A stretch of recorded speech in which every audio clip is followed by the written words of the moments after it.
What was the biggest challenge in your relationship, both of you?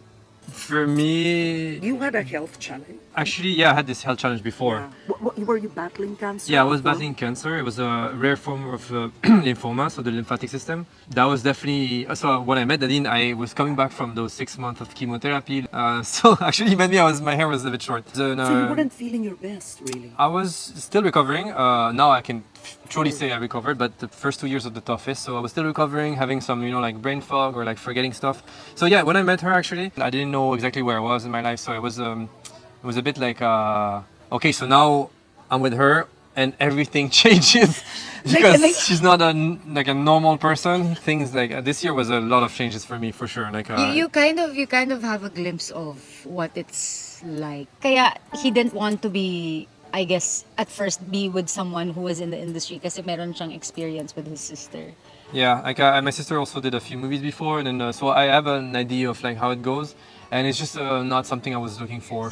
so Yeah. so just like It was messy also. my first thing was like, oh, this is too much because I'm living Shorga, I'm living, of course this is kind of like very different from showbiz. That was my first thing, but then I guess in a way, thinking about it, I was like in a weird place where I didn't know what I wanted, or if I wanted to settle down already, or if I barely launched my project. So when I found Nadine, I didn't expect at all to be in a relationship.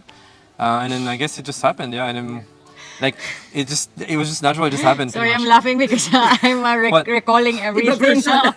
Pero hindi ka ba natakot noon? I mean, he was recovering from a form of cancer. You know, to be in a relationship with a man who's been through that is Yeah. no joke also. I didn't even think of that at all because I can see that he was full of life. He was so energetic, adventurous. So ako parang, it's nothing, you know. Is this a part of the reason of the clean living for both of you? You live clean. For sure. For me, it didn't connect directly to my cancer initially, but recalling everything I endured, because at the beginning I was 100% sure I was not going to make it. So for me, it was realizing the value of life. But did you think you were gonna die? Yeah, 100%. I was led to believe that I was gonna die within the next weeks. So like 100%. So I went through all these emotions, like deep fear, like rage, also injustice, unfairness. What does it happen to me? Like I'm not a bad person. I'm doing good stuff. I'm trying at least.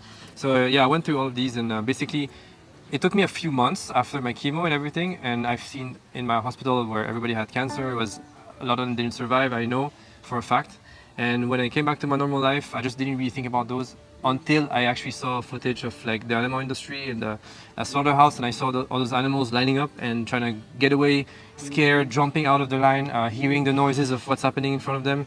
And actually, this is the click for me when I thought like, okay, this is exactly how I felt. That was me, exactly. That was me like a few months ago, and this is the thing I would not wish to anyone, or of course not an animal. Also, they're innocent. No animal is guilty of anything. So I just connected with that, and I was like, oh, I'm funding it, so I want to make some change, and that's why it was easier for me in a way. But Nadine,